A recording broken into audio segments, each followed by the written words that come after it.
আজ বানিয়ে দেখাচ্ছি মজাদার স্বাদের চিরার পোলাও রেসিপিটি। একটু ভিন্ন স্বাদের পোলাও খেতে কার না ভালো লাগে। যদি হয় চিরার পোলাও তাহলে তো কথাই নেই।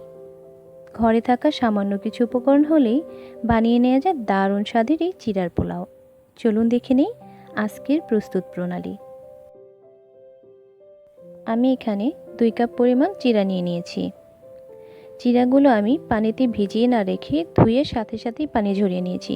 পানি ঝরানোর পর চিরাগুলো এরকম ঝরঝরে হয়ে যাবে। চলে যাচ্ছি মূল রান্নায়।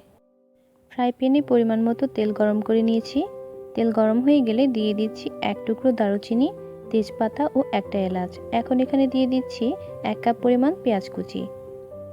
দিয়ে দিচ্ছি 3-4টার মতো কাঁচামরিচ কুচি।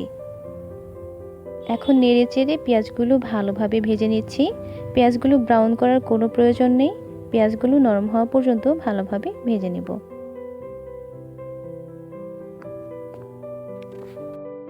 পেঁয়াজগুলো নরম হয়ে এলে এখানে অ্যাড করছি 1/4 চা চামচ পরিমাণ আদা বাটা। দিয়ে দিচ্ছি 1/4 চা চামচ পরিমাণ রসুন বাটা। আদা এবং রসুন তেলের সাথে ভেজে নিচ্ছি।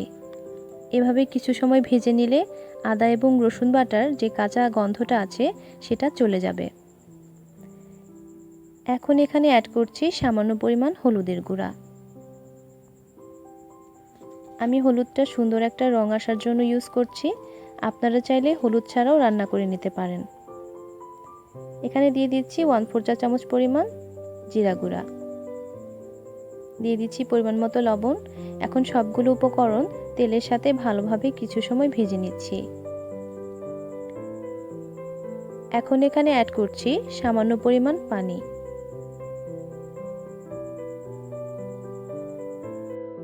পানিটা আমি মশলাগুলোকে কষানোর জন্য ইউজ করেছি। যেহেতু চিরা ধুয়ে নেওয়ার পর নরম হয়ে যায়, আমি এই জন্য এখানে অল্প পরিমাণ পানি ইউজ করেছি। মশলাগুলো কষানো হয়ে গেছে। এখন এখানে পানি ঝরিয়ে রাখা চিরাগুলো দিয়ে দিচ্ছি।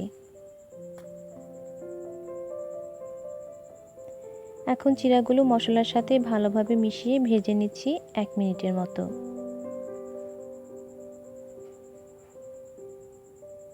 ভেজে নেওয়ার পর আমি এখানে অ্যাড করছি 1 চা চামচ পরিমাণ খাঁটি ঘি। ঘিটা আমি ফ্লেভারের জন্য ইউজ করছি। এটা অপশনাল, ইউজ না করলেও চলবে। এখন ভেজে নেব আরও 1 মিনিটের মতো। আমার চিরার পোলাও রেডি। এখন গরম গরম পরিবেশন করার পালা।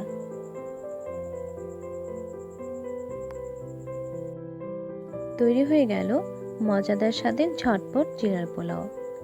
বিকালের নাস্তা বা সরিষা ইলিশের সাথে গরম গরম চিরার পোলাও পরিবেশন করতে পারেন। আশা করি আজকের রেসিপিটি আপনাদের সবার ভালো লেগেছে। আল্লাহ হাফিজ।